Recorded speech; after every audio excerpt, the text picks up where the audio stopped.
In the heart of their town lived the Taylor family. The Taylors weren't necessarily there to stay, however. They were migrant farm workers who had an affinity for the small farm village in the middle of Missouri. Their eldest daughter, and best set of hands on the farm, Margaret, felt at home. She never knew what it was like to have a permanent home since her family would move from place to place, finding the most suitable jobs. Although the rest of Margaret's family believed that the goddess Hestia was the source of their good fortune, the 23-year-old wasn't too keen on the proposition. She was not a believer in supernatural figures, especially after the year of 1811. The weather was cold, and the spirits were high, when the first of many violent earthquakes hit parts of Missouri. The amount of damage throughout the neighboring communities was numerous, including the destruction of the Taylor residence. The only thing keeping the Taylors from picking up and moving to another farm town was their faith that the gods would help bring them from the depths of the earthquake. Why, Margaret asked, would you seek guidance from those who were responsible for this monstrosity? Margaret was of course referring to the god Poseidon, who controls the destiny of not only the sea, but also earthquakes. The only hope for the Taylors was to visit the hearth in the church and pray to Hestia, the goddess of the home.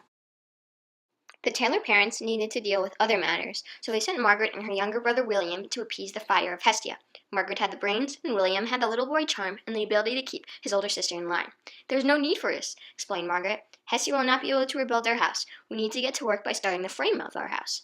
"I don't have the willpower to make another move," William responded. "I don't want to be on this mission any more than you, but Mom and Dad told us to go. Believe you me, I'm not going to disobey." Margaret found wisdom in her brother's words as she guided them towards the stained glass-coated church. The two shivered as they opened the creaky door and made their first step inside. All of a sudden, a mysterious "yes" was called out from the dimly lit hearth. There was a small flame coming from the hearth. "What was that?" cried William. "It is I, Hestia," voiced the goddess. "I will indeed help you, but first you need to show that you are worthy of my guidance." Startled, Margaret and William willingly agreed, as Hestia proceeded to explain their mission. "Go to the house on Elm Street with the door the color of a ripe orange. Ask for 2 logs, one for each of you, to strengthen my fire.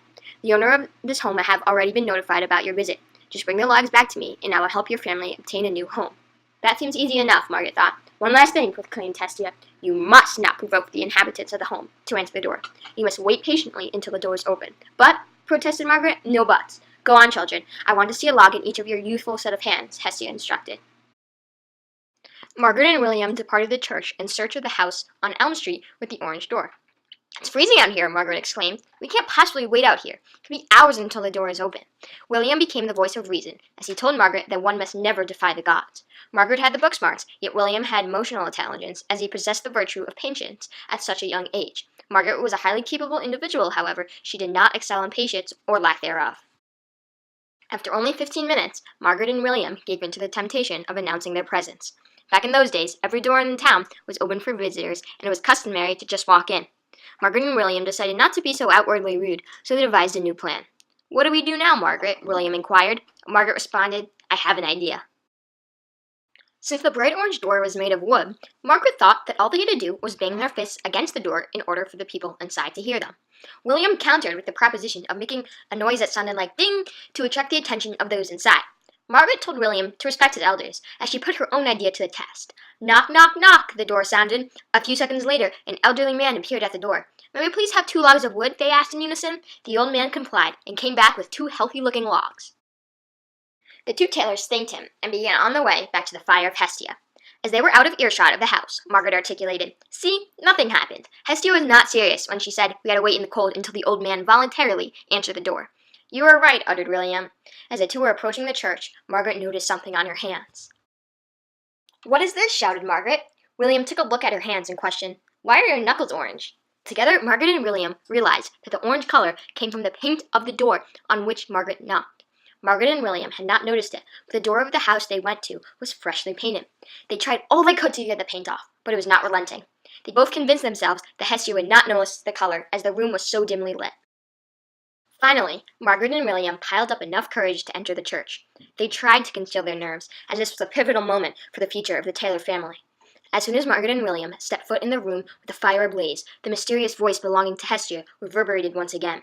"Why are your knuckles orange?" It seemed like déjà vu to Margaret, as she had just heard this exact question coming from William. Margaret began to utter an apology when Hestia stopped her in her tracks and explained that she knew the entire story.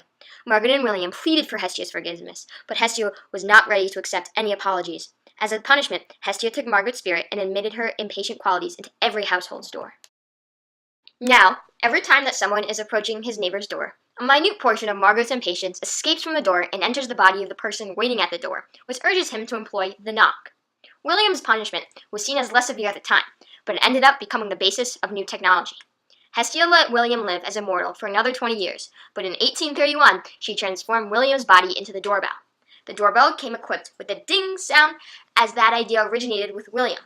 Because of these two naive siblings, the way of announcing one's presence at a door was forever impacted. According to Hestia, never underestimate the power of a goddess.